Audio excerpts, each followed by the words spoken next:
We're back again. Now, this isn't going to be the tips video. This isn't the best bets. I just actually feel that I should probably start doing full card breakdowns because I don't actually do them for big cards. It's probably the smart option here. So here we are with the first one, UFC 328. Of course, Chimaev versus Strickland. No real point to me wasting too much time. Let's just get down to it. We'll start with the first fight of the night, Clayton Carpenter versus Jose Ochoa. So of course, these boys are in the flyweight division. 1 and 2. He's lost to a boost and only Cabinet. Look, there's no real issue with losing to them from Jose Ochoa, being personally honest. And Clayton Carpenter's 2 and 2.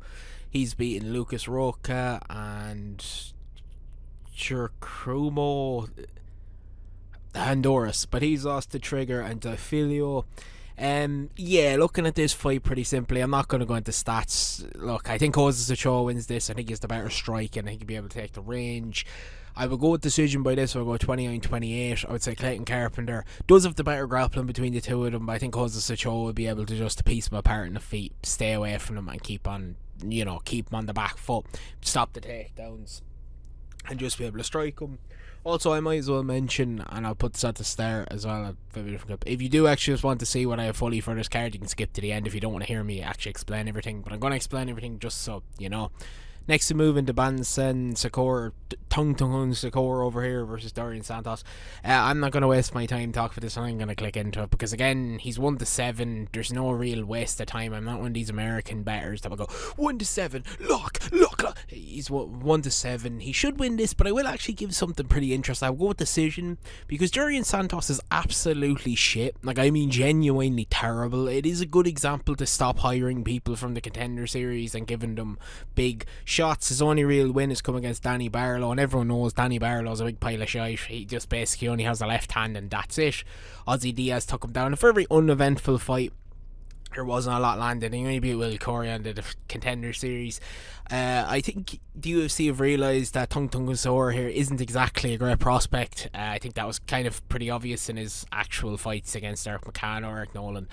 He hasn't looked great. Eric Nolan definitely pushed him. He hasn't looked brilliant in a lot of these fights. Eric McCann was probably winning that fight till he got caught in the third round. I'll go with decision here. I'll go with him probably taking a 30-27 because Dorian Santos never puts his strikes fully straight. He always loops them, and once you loop them, you're not going to be able to break the guard of someone like this. You need to land straight shots. He hasn't done it. I don't think he's going to learn how to do it.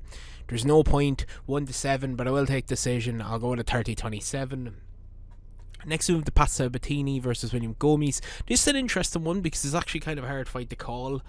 They both have, in their last 5, he beat Robert Atucha, lost to Hyder Emil, Jerzan Brito, Eunice Geminal and Francis Marshall. Pat Sabatini beat Jerzan Brito as well. John Pierce lost to Diego Lopez, Lucas Alexander and Chepe Mascal. I'll go with Pat Sabatini here. I think a pretty boring wrestling affair is probably going to happen here. Just, William Gomes has never really dealt well with takedowns. Jerzan Brito landed quite a few against him.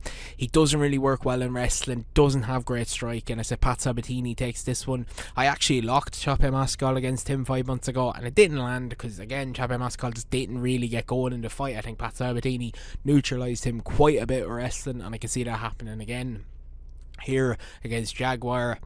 Next we move into Roman Kobylov versus Marcus Tulio. Now, okay, Roman Kobylov is a weird one because I don't genuinely think the lad is that bad. He's lost to Paulo Costa and Robocop and Anthony Hernandez, but he does realistically have a fraudulent head kick win against Chris Curtis. That was a decision, and Cesar Almeida. They're not brilliant. Of course, CDL took out Marcus Tulio. He beat Tyson Gore, Ilip, Ian Paturia, Marcus Delum, and not really UFC level from either. I'll roll towards Marcus Tulio here. I don't really think there's a lot to separate these two. There won't be a lot of grappling. It'll be a bit more of a kickboxing fight. I can see Tulio winning this on the feet because I just think Roman Kobylov just doesn't really have the defense of someone. He looks very scared in a lot more of his recent fights. I think he's realised once you get hit by a big power striker like Paulo Costa and Robocop, you can't really just stay on the inside and try your best. It isn't something that's going to happen. Next, we're moving to the first fight where I'll actually fully talk about these now as we're moving into the prelims. Jim Miller versus Jared Gordon. Now, Jim Miller, 8'10". Jim fucking Miller is obviously 38-19. He lost to Chase Hooper in his last one in King Green. He submitted Devin Jackson, beat Gabriel Benitez and Jesse Butler. Being realistic, Rafa Garcia took out him. He beat Tiger Mazais. He lost to Nasrat Hasparat. And then he had a no contest against Bobby Green. Realistically, his biggest win is Paddy Pimblett because he won that fight. There's no point to sit there trying to say he didn't, because he did. Looking into this one's an interesting one, because even though I don't think Jared Flash Gordon is terrible, I'm leaning towards Jim Miller here. I think Jim Miller is someone who can realistically last the pace of this fight over 15 minutes. I can see a decision here. I can't see a finish, but I can see him being able to keep up the wrestling, being able to piece him up on the feet, because he definitely has the range, he definitely has the guard between them. He is 42 now, but he is only fighting someone who's 37. He has a 3-inch reach advantage, which he will use. I think he'll be able to piece him up on the feet and keep this standing. I can see Jim being able to keep this standing. And even if Jared Gordon fails to get a takedown, Jim Miller has a very, very solid guillotine. He could definitely finish this by submission, but I'll say it. Decision of 29-28. Next, moving to Grant Dawson versus Maitas Robeski. Very weird one here, because if you watch this channel you may realise I don't really like Grant Dawson. He's too chinny to be able to actually put any bets on. The man could probably get knocked out by a gust of wind. He's kind of like Burrell Dariush. He is someone who genuinely, if you land clean, he's knocked out. Of course, I went with Miguel Torres on the lock. Miguel Torres absolutely murdered him, so you know. He has beaten Diego Ferreira, Rafa Garcia and Joe Saki. He lost to King Green, obviously, in his massive one. Ludwig Klein got a majority decision. Chris Duncan, he did beat Michelora by, that's just from outlasting him, Diego Ferreira and Roosevelt Roberts. I'm going to go with Matthias Rebeski just because I can't in good consciousness pick the Grant Dawson. Rebeski is someone who will just keep pushing forward. He's just going to keep going at you, not let you rest. I don't think the wrestling's going to work from Grant here, just to the simple fact that I think that Rebeski's going to be in his face. I wouldn't be surprised if Rebeski actually finishes him. I wouldn't be surprised if Rebeski gets him up against cage side, keeps pushing, and landing like he did in the Chris Duncan fight, like he does in the Malver Klein fight. Again, he went a bit too safe inside the Klein fight, and Klein started to land a lot more damage realistically kind of in his grappling exchanges. But I do believe if he keeps the feet moving and keeps forward pressure on Grant Dawson, this could be a like of T-Rex McKenney, to where he might finish him very, very early. Because again, the giant Dawson's chin is terrible. He's never had any striking. Miguel Torres flatlined him. Bobby Green flatlined him. I can see a lot of fighters being able to flatline him, and I'll go with Marcel Rebeski being able to flatline him as well. Next, moving to Joel Alvarez versus Yalsal Anzabarat. Now, I'm going to go with Joel Alvarez here. Joel Alvarez has been unlucky with injuries. That realistically should be a finish of Vicente Luque, but again, a finish of Jabbar Close, Evis Brenner, Mark DeSesse. He lost to Armin Sarukian, of course. Neil Magny got submitted. He got an anaconda choke as Badoons. Just from watching him outside of the UFC and watching a lot of his tape, he's very slow. He's someone who takes time to get into rhythm of fights. He has to figure out his fighter. Against someone who's an absolute live wire and a firework like Joel Alvarez, I can see just being very quickly finished. I can see Joel Alvarez getting this done in round 1. I can see him just coming out here and genuinely just basically barraging him, because Yasmer Azabas starts very slow. He got past the veteran test, he got past the unk of Neil Magny. I love Neil Magny, but the main issue is Neil Magny's also a very, very slow starter, and he's looked very slow in his last few fights. This I don't think will happen. I think Joel Alvarez runs through him. I think he takes him down.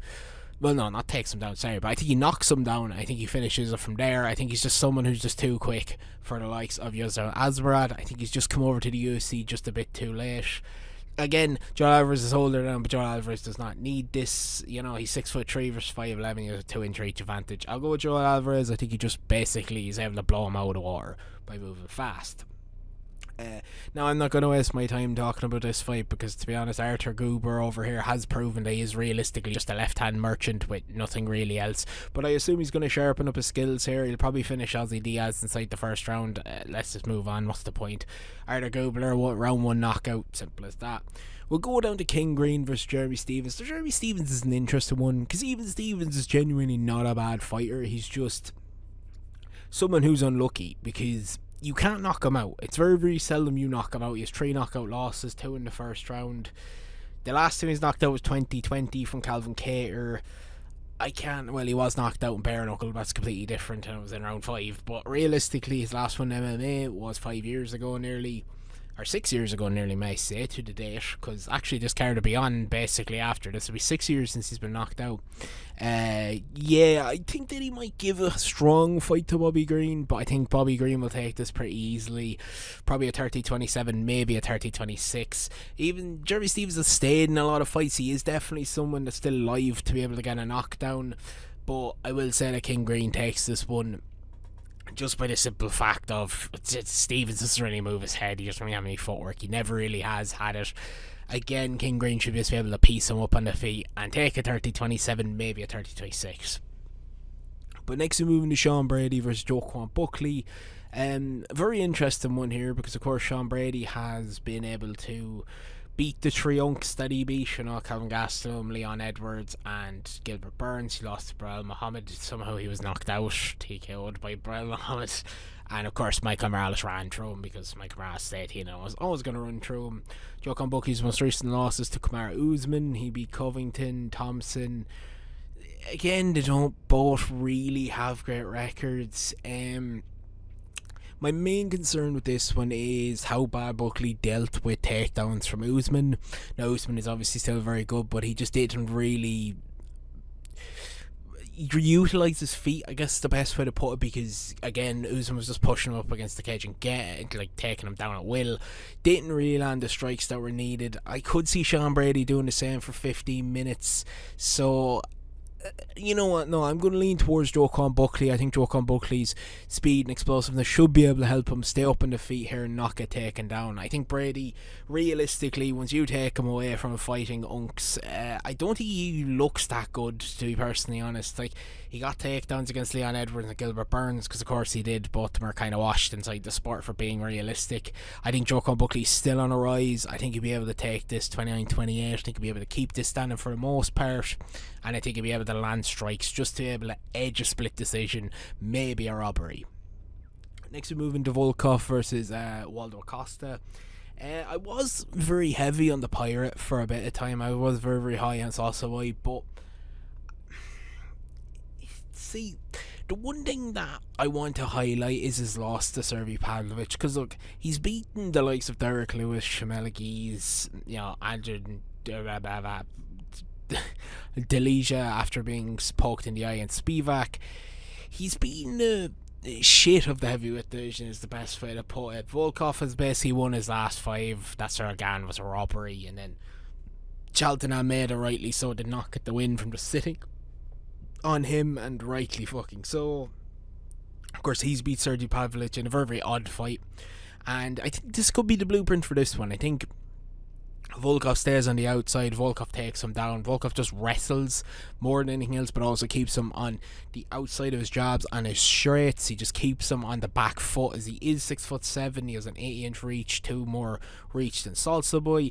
You can tell there was, though, because Acosta has power, but again, he starts to tire once you get out of the first round. You can see that in the Pavlovich fight. He barely throws combinations. He just tries to throw one big one to put you out. I can't see it working against the likes of someone like Alexander Volkov, against Jargo. I can see him being able to stay on the outside, being able to hit him and piece him up. Win a 30-27 decision. Personally, I think he shuts him completely out. I think he keeps him on the back foot. I think everything about this works, and yeah, I think he gets the title fight to whoever wins between Pereira and Gan. And personally, I think everyone wants Pereira anyways, because no one wants that cheating French cunt as a champion. But we will move down to the next fight, and the big co-main, of course, Tassora Taira versus Joshua Van. And who I'm going with is pretty obvious. I'm happy, thank you! Okay, yeah, I can't actually do the I'm happy, thank you thing. It's currently nearly 20 past 2, so unfortunately I can't yell that at the top of my voice. But yes, of course I'm going with Tassora Taira the best. I do have to be honest here. I think I've been very, very harsh on Josh Van for quite a bit of time. I think I've been harsh enough to the man for no real reason. I did think he'd lose to Brandon Royval, but he won that, and then, Bruno Silva, right, and nothing really else. Again, I do have to say the Pantoja thing is a bit retarded, because I'm not really sure what people wanted him to do. Do people want him to do the Aljamain Sterling thing of be annoyed in the octagon, throw the belt on the ground and say don't want it, cry your eyes out, and then when you get home celebrate winning it? I don't know. Like, the man is only 24 and has won the UFC title. It's all on Pantoja. It's all on the cannibal. You're a fucking Brazilian Jiu-Jitsu black belt. You should know how to stop yourself from falling. Instead, he puts his arms out and fucking dislocates his elbow. It's really not Joshua Van's fault. I can understand with his whole praise of he would have won the fight, and stuff he said afterwards doesn't help his case, but you give it to the man. He's 24. He's the second youngest champion in UFC history. But with this being the case, again, Tassora Taira's only real losses to Brandon Royval. He took out Brandon Moreno. It may be a bit of a fucking controversial one because Brandon Moreno was still in it, but again, he's been able to take down a lot of people and finish a lot of people. The reason I'm really going to go with Tassora Taira here is we've seen Tassora Taira in 25 minutes outside the UFC. We've seen him inside the UFC against Brandon Royval. Yes, he lost that fight because he started to get pieced up, but again, he showed 25-minute cardio. To me, I think Josh Van still has cardio issues. Like the time when Charles Johnson absolutely flatlined him, I still think that if you can push the pace past 3 rounds, we don't know what Josh Van's going to do. I think this goes the full distance. I can't see a finish in this. Again, Tassora Taira's a grappling ace. We still haven't seen Josh Van's real takedown defense really needing to be, called upon. He hasn't really fought a grappler that much. Tassora Taira is someone who I believe will be able to take him down and kind of dominate this fight more grounded, maybe get a submission, but I would love, and the reason I think I'm going to go with Tassora Taira is we don't know about Van's real cardio in 25 minutes. It could easily deplode after the 4th round. Tassora Taira has definitely worked on his boxing. You can see that he looked a lot more complete against Brandon Moreno as well, which is a great thing because, again, all he really needed was boxing. He's a grappling ace. I can see him coming into this fight, maybe getting pieced for 1 or 2 rounds, but then start to chip away around round 3 and start to really wear Van down, like you've seen in the Charles Johnson fight. Once Van starts to wear down, he gets tired, he'll probably start to make more mistakes. I think the submission's going to be there for Tassora Taira. I'll go with Tassora Taira.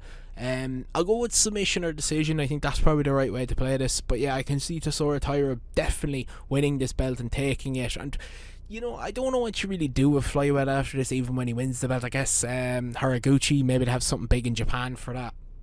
But that would be it. Because again, I don't really see Josh Van getting a second chance if he gets absolutely dominated. But this is obviously just a prediction. And then we'll move into the main event. I know personally I might surprise a few with this, but I'm actually going to go with Strickland. I understand that Chimaev's 15-0. Strickland lost to Drakus twice. Again, probably shouldn't have got this many title shots. He actually deserves this one, but the last 2, the first one yes, second one no. But again, this is a real barren waist division of, the UFC. It's the middleweight division. There's not much talent coming through. Again, I think this is even the top 15 I couldn't name at the minute. The closest one to this is Imanov, Brendan Allen. Neither of those are really title shot worthy. Nisar Imanov probably will get his next title shot after Sean, but I think Sean, for the dominating fashion he took out Anthony Hernandez, he deserves this. Again, I want to talk about the actual fight where Chimaev won the belt. I'm not going to talk about the Whittaker fight because I don't think that can happen again. I don't think that's really worth talking about. I think that's just him looking to come out and exploit someone with no real grappling experience. Now, I understand Sean is not great at grappling. He isn't great at takedown defense, all of this. But what I'm thinking is, surely you watch the tape on the DDP fight, surely you're not going to let Chimaev do the same thing. The 5th round of the DDP fight is where I would like to censor to where Chimaev looked all the stuff of his immune system being a 90-year-old granny with COVID, because that man looked absolutely shot. He looked gone on the feet. He could barely even stand inside the 5th round, and that's another thing. His cardio still has massive issues. You've seen it against Usman, we've seen it against Burns. Burns, once you're able to stop the takedowns and really engage with him in a fist fight, he shits the bed. He shits fucking fuck wherever he's from again. I can't even remember because he's not from the United Arab Emirates, but he shits fucking Chechen bricks. He shits Chechen bricks because Again, he's never developed a real striking game. He's just been a heavy wrestler. I think Strickland is someone who can actually kind of wear him down. I think it's with the forward pressure that Strickland holds, the teep kicks, the jabs. I know it's a funny sort of style and blah blah blah, we're going to go to war, and then he goes to a boring decision. But again, this is the perfect sort of, I think, foil to Chimaev, as I think is the best way to say it. I think Strickland can genuinely do this. I don't even like Strickland. I actually don't like either of these. This isn't coming from any biased standpoint. I genuinely don't like either fighter here. Whoever wins the belt, I think the division's doomed. I really don't give a fuck who actually wins. I just can see Strickland more on the upside of it. Again, I can see this being another one where he's shocked Dizzy. I think he can nearly shock another one here and get Chimaev out of here. Especially if this gets past round 3 and Chimaev isn't just sitting in mount doing nothing like he did against DDP, where I think he threw 567 strikes and about 37 significant. He done absolutely nothing, and he still looks shattered, and he barely done anything inside that fight besides grapple at a normal pace that he trains at, where it would be normal for him. I can see Sean Strickland being genuinely able to chip away and wear him down. Just the same way I looked at Tessera Tyra, I believe Strickland can genuinely wear him down and chip him away, to where you could see the pre-2020 COVID Chimaev, the person who fought Usman, the person who fought Burns. It's just a lad who has no cardio at all when it actually gets up to the real moments. I do believe that's why the DDP fight was the way it was. I think he was scared. I think he was genuinely scared. He knows his limitations in cardio, so if he can have an easy coast and wrestling win, he will take it. But again, if someone's able to upset that, which I think Strickland will be able to, because again, Strickland has never been Strickland has very few submission losses. He has no submission losses. He only has 2 knockouts. I can't see him getting submitted inside this either, to be 100% honest. I just can't see it. I don't see Chimaev being able to submit someone like this. The Robert Whittaker one came from, it looked like fear on the night of Whittaker, to be genuinely honest. He took him down and submit him very easily. Again, I don't see this for Strickland. I see Strickland actually being able to hold up and keep this fight going. If you enjoyed the video, please hit the like button or hit the subscribe button. I am going to do more of these cards for bigger cards, and I will get the best bets after this, so you can actually figure it out. I didn't tell anything here. I just said who I think is going to win. But anyways, if you did enjoy the video, please hit the like button or hit the subscribe button. I'll see you in the next one. Peace.